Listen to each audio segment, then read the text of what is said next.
Assalamualaikum warahmatullahi wabarakatuh. Selamat menyaksikan Tukang Donat Keliling Dunia episode Jakarta. Assalamualaikum warahmatullahi wabarakatuh. Saya Yudi Pramuko, Tukang Donat dari Parung, YouTuber tertua di semesta. Ini hari Jumat, habis sholat Jumat jam 1, ngantuk, lapar, hari kelima puasa ini. Kalau umur udah 63 kayak saya ini memang gampang ngantuk, harus istirahat ya. Tapi sebelum istirahat, sebagai seorang YouTuber yang profesional harus tetap upload ya, apapun kondisinya ya.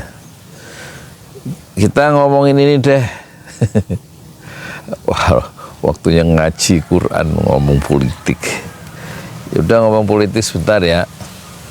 Nggak banyak yang nonton juga, paling cuma 200 ya, makanya daripada sedikit 7 menit mendingan sejam sekalian untuk dokumentasi ya, untuk anak cucu.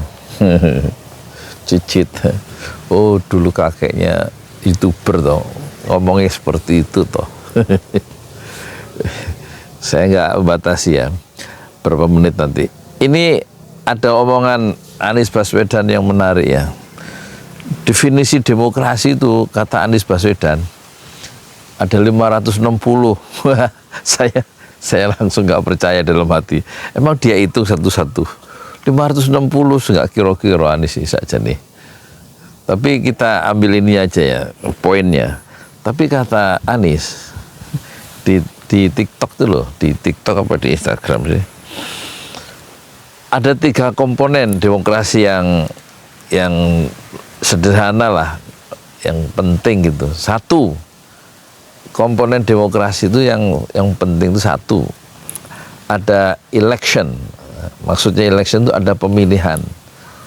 Ya, pemilihan kepala daerah, pemilihan pilpres, pemilihan itulah pokoknya, pemilihan satu komunitas dari dalam komunitas tertentu yang sifatnya 2, jujur dan adil. Suatu.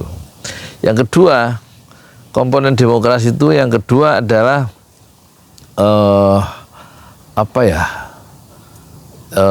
ini kebebasan bicara. Dan yang ketiga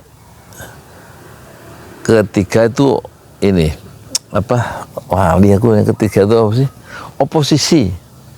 Oposisi yang diberi ruang, katanya, kata Anies Baswedan. Nah, kita kembangkan ya. Terus dengan singkat Anies Baswedan bilang, khususnya nomor 2, apakah kebebasan bicara itu yang dirasakan sekarang itu menurun apa menaik?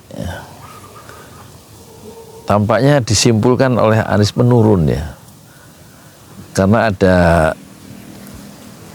orang yang bicara itu ada rasa khawatir ya, ada waktu mengkritik itu ada, terus diintimidasi sama orang yang dikritik ya, ditakut-takuti kan gitu. Itu menunjukkan demokrasi itu menurun tuh ukurannya ya. Kalau komponen yang kedua itu diperhatikan, yaitu kebebasan bicara. Ada pemeriksaan. Kita lihat tempo hari kepala desa itu dipanggil sebelum pemilu ya.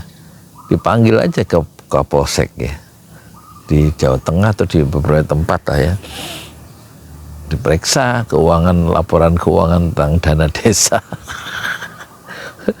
supaya bisa diarahkan untuk milih paslon tertentu ya.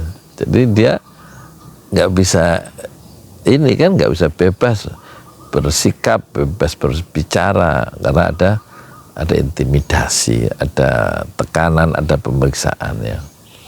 Ada rasa khawatir kalau ngomong sesuatu itu ya kan, apalagi mengkritik penguasa. Dan yang ketiga, komponen yang sedikit disinggung oleh Anies adalah oposisi. Oposisinya nggak diberi ruang. Ketika dia mengkritik kekuasaan itu, kemudian dia mendapat tekanan ya yang luar biasa, sehingga karena nggak tahan menjadi oposisi, itu kemudian dia bergabung dengan pemerintah. Itu menunjukkan demokrasi sedang tidak baik-baik saja. Sekarang kita perluas ya. Anies nggak memperluas itu, kita coba perluas dengan contoh-contoh ya. Yang pertama, dalam pemilihan election harus jujur, komponen demokrasi ya, jujur dan adil. Nah sekarang kita lihat tuh, sebelum pemilu itu ada apa yang dirasakan dengan menggelontorkan bansos membanjiri daerah Jawa Tengah itu, daerah pemilihan di situ. Dana itu bansos, dana dari APBN yang total sekitar hampir 500 triliun ya. Dulu tahun 2019 saja Fadlizon waktu pemerintah mengeluarkan dana bansos sampai 17 triliun ya. Dalam konteks pemilu loh ya. Itu diribut tuh. Mempersoalkan untuk apa? Apakah tepat sasaran? Nah sekarang bansos yang kemarin dipakai oleh Jokowi itu kan gila-gilaan tuh besarnya. Berapa kali lipat dari 17 triliun itu. Ya kan? Hampir 20 kali, 30 kali lah, 25 kali. Yaitu hampir 500 triliun. Ya kalau pendukung-pendukungnya, apa salahnya bansos itu kan untuk rakyat. Betul, tapi orang ngelihat, disimpulkan bansos itu dipakai untuk alat politik ya, oleh pemerintah untuk mendukung calon tertentu kan gitu ya. Jadi ada semacam apa permainan yang nggak fair, yang nggak jujur, yang nggak adil menjelang election kan gitu ya. Jadi masalahnya waktu pra pemilihan itu, pra 14 Februari itu, kan? Dan dana itu bukan dana pribadi, dana dari APBN. Ya. Jadi kemudian pertandingan itu disimpulkan kemudian penuh dengan kecurangan karena segala cara dipakai dalam election itu sehingga kejujuran hilang, keadilan hilang, aparat dikerahkan untuk masang spanduk misalnya. Sementara yang lain kan nggak punya aparat, nggak punya infrastruktur sampai desa. Nah ini dipakai dari atas sampai bawah, menteri-menteri turun, sampai desa turun untuk mendukung calon tertentu. Nah itu yang disebut nggak adil, nggak jujur. Itu menunjukkan demokrasi dalam perspektif Anies Baswedan tadi, dia berarti demokrasinya nggak baik-baik saja, merosot itu nilai-nilai demokrasi itu. Terus sekarang kita ke yang nomor 2, yaitu nomor 2 tadi itu kebebasan bicara. Dan itu ada perlawanan ya, ada anti toksin ya. Dari perguruan tinggi mereka berani bicara sekarang. Karena puncak kebebasan bicara itu sudah dihambas demikian rupa ya. Ada seminar di perguruan tinggi dibubarkan ya kan. Ada pengajian dibubarkan oleh kelompok tertentu. Dan pemerintah tidak memberikan sanksi apa-apa terhadap pemberhentian kebebasan bicara dalam konteks pengajian itu. Didiamkan oleh pemerintah. Ya. Dan ormas itu dibiarkan untuk menutup, mengintimidasi pengajian itu. Ya enggak? Dan orang-orang yang berbeda pendapat dengan pemerintah itu dimasukkan penjara. Jadi nggak bebas bicara itu. Contoh yang masih ada di dalam penjara itu, yaitu Bambang Tri, ya kan? Dan juga Gus Nur, itu masih ada penjara. Ya. Sebelumnya yang di penjara Habib Bahar, terus Habib Rizik, itu kan semua mereka bicara, nggak bebas karena kemudian berakhir di kerangkeng besi.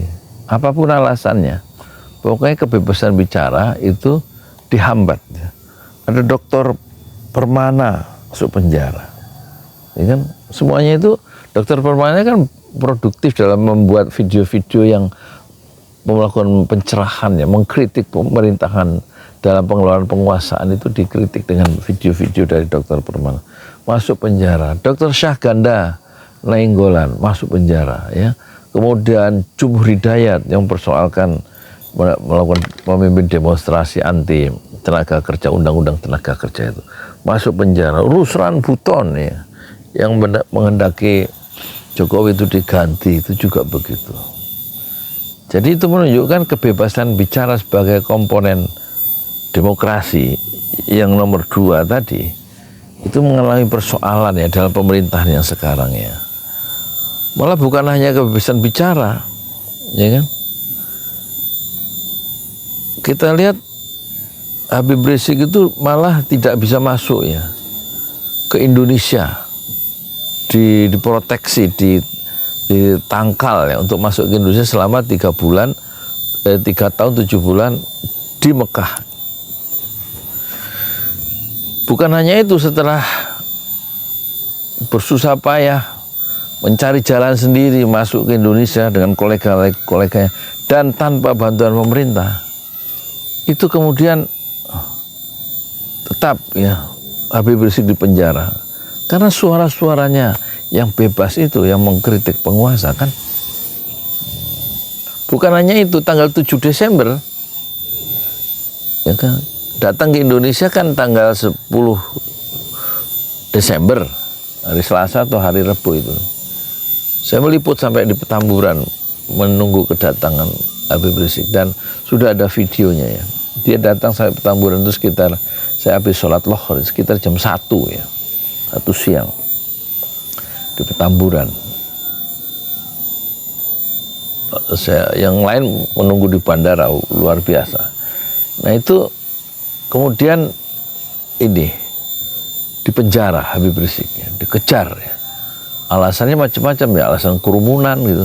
Tapi kalau penguasa berkerumun nggak apa-apa, iya kan? Tapi kalau Habib Rizik menciptakan kerumunan dengan alasan apa maulid lah atau apa mengawinkan anaknya, itu langsung kena ini, kena apa namanya, kena pasal, masuk penjara, termasuk informasi tentang kesehatan di penjara. Luar biasa. Dan bukan hanya itu, belum sampai sebulan, tanggal 7 Desember, 6 anak buahnya, 6 muridnya dibunuh. Coba salah apa itu? Jadi kebebasan ekspresi, kebebasan untuk menyatakan pendapat itu betul-betul ditekan ya, sampai orang kemudian bertanya-tanya, ini negeri apa? Kekuasaan digunakan dengan cara yang sewenang-wenang seperti itu. Bukan hanya itu, ya kan? Alat perjuangannya yaitu Front Pembela Islam dibubarkan. Jadi nggak ada kebebasan untuk berkumpul ya, berserikat ya. Termasuk HTI ya, Hizbut Tahrir Indonesia dibubarkan. Ya. Tapi organisasi-organisasi yang sesat dari segi yang memiliki problem teologis dalam perspektif Islam itu nggak dibubarkan. Karena apa? Karena nggak mengkritik pemerintah, dia selalu adaptif ya untuk mencari selamat. Tapi ketika kekuasaan digoyang, ya, dipersoalkan soal keadilan dalam mengelola kekuasaan dan bagaimana pemerintah selalu berusaha tidak menegakkan keadilan, dipersoalkan. Nah akhirnya dibubarkan. Nah ini kelihatan bahwa demokrasi memang merosot ya. Yaitu komponen yang kedua adalah kebebasan. Itu tidak dijamin ya. Dan yang ketiga sekarang, apakah demokrasi kita baik-baik saja? Ternyata tidak ya. Kalau dilihat dari komponen yang ketiga dalam perspektif Anies Baswedan tadi, yaitu oposisi tidak diberi ruang. Ya mungkin yang masih bertahan adalah PKS ya waktu itu, yang lebih genuine, kelihatan dia memiliki posisi yang memang harus di luar kekuasaan. Karena kalau menang dalam pemilu itu harus pemerintah, yang kalah dalam pemilu itu harus di luar pemerintah. Jadi oposisi maupun yang bukan oposisi, yang pemerintah, itu sama-sama penting untuk memperbaiki keadaan.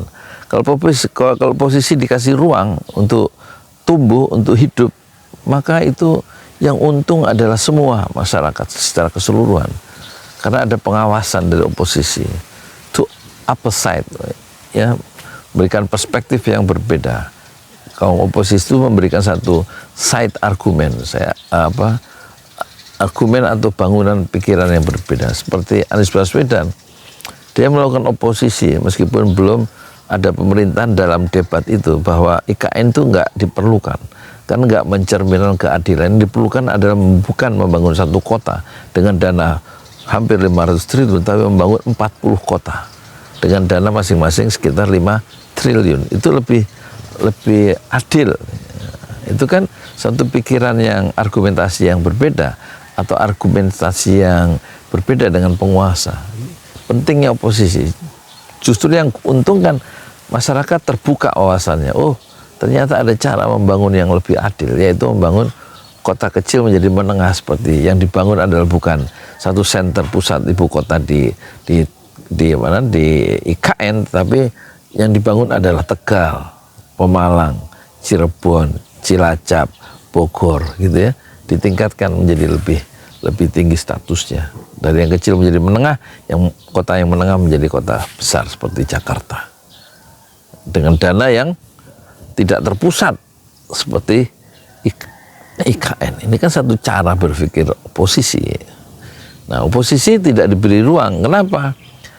Karena partai-partai yang akan melakukan oposisi itu mendapat tekanan yang hebat, ya, dan nggak bisa bertahan, nggak bisa sabar dengan tekanan itu, sehingga mereka bergabung pada pemerintah. Sehingga dalam pemerintahan Jokowi 2 periode itu kan kita lihat ada hampir 80%, ya, sekitar 80, kalau menurut hitungan The Guardian itu kaum oposisi tinggal 11%, yaitu PKS dan Demokrat. Tapi kita lihat Demokrat sekarang aslinya dia pernah memerintah 10 tahun dan akhirnya dia nggak bisa bertahan, ya. Pemerintahan belum terbentuk dia sudah bergabung pada pemerintah, dan salah satu ketua umum partainya yaitu AHY bergabung dalam pemerintahan Jokowi di akhir, yaitu menjadi Menteri ATR dan Kepala Badan Pertanahan Nasional. Jadi nggak selalu mudah menjadi oposisi. Ruang-ruang oposisi itu harusnya dibiarkan tumbuh dan hidup untuk menjaga demokrasi. Jadi dari perspektif itu kita lihat ada persoalan sekarang yang tersisa. Apakah kalau meskipun Anies dia bilang dia belum bisa menentukan posisi sebagai oposisi atau tidak, karena yang kalah dan yang menang belum ditentukan oleh KPU. Tapi kira-kira kita melakukan imajinasi, ya, bisa terjadi 2 putaran, bisa yang menjadi presiden adalah Anies Baswedan dan Muhaimin. Kemungkinan kalau itu terjadi calon yang menang secara quick count sekarang itu mendapatkan diskualifikasi dari Mahkamah Konstitusi karena kecurangan-kecurangan yang sangat terstruktur, sistematis dan masif itu. Tetapi kalau Anies Baswedan dikalahkan, koalisi perubahan itu akhirnya kalah, presiden dan calon wakil presiden itu dalam pemilu kemarin itu kalah suaranya, dan yang menang adalah yang dianggap melakukan kecurangan atau istilahnya pelanggaran undang-undang pemilu, maka otomatis Anies akan menjadi oposisi. Pertanyaan tersisa, apakah Nasdem menjadi oposisi? Apakah dia akan bisa berani mengubah tradisinya dari partai yang pendukung pemerintah, dan sekarang dia masih tetap mendukung pemerintah karena pemerintahan berganti tanggal 20 Oktober kan 2024. Nasdem dan PKB itu juga termasuk bagian dari partai pendukung pemerintah.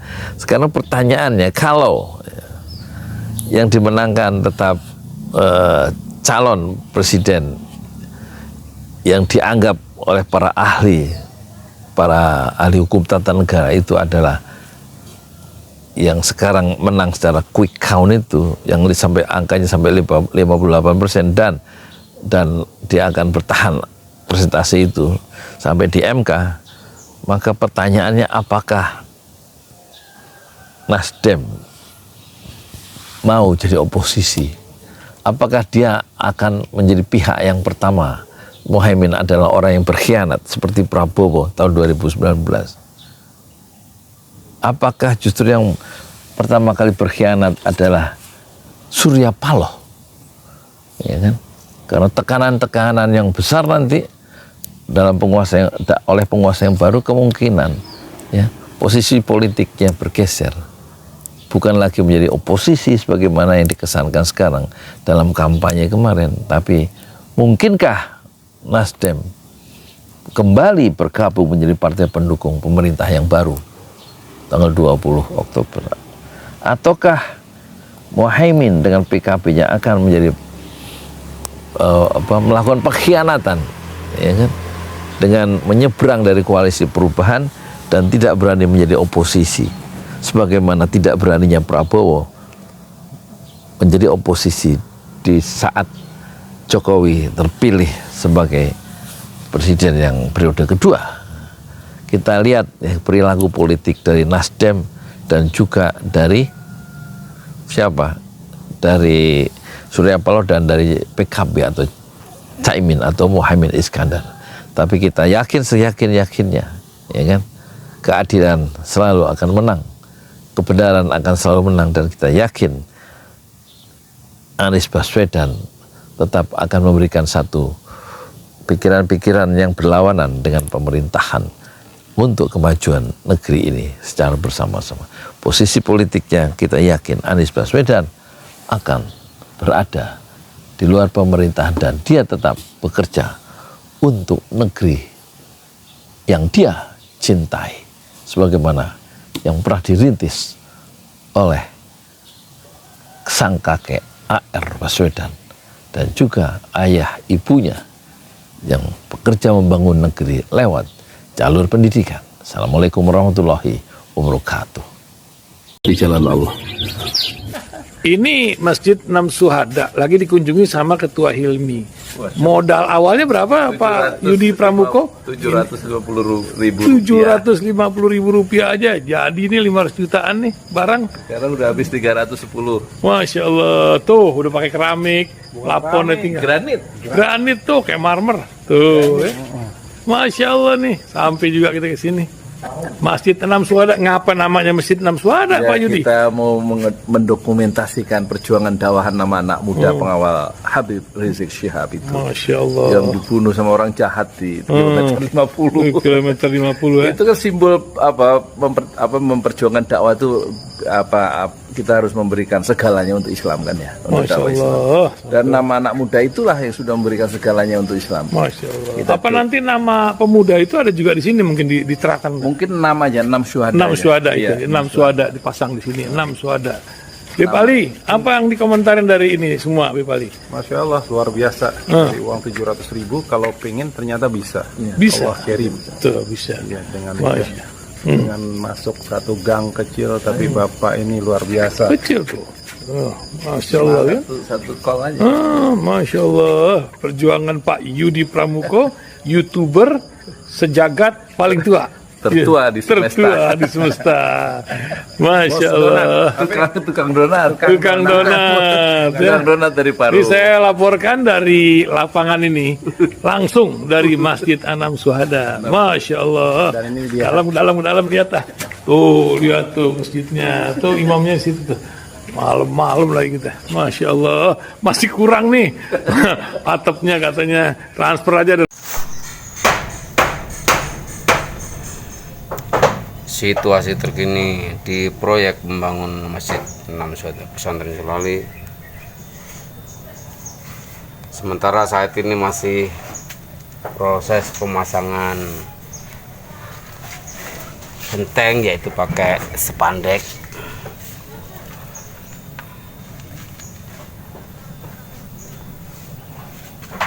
Udah 60% terpasang.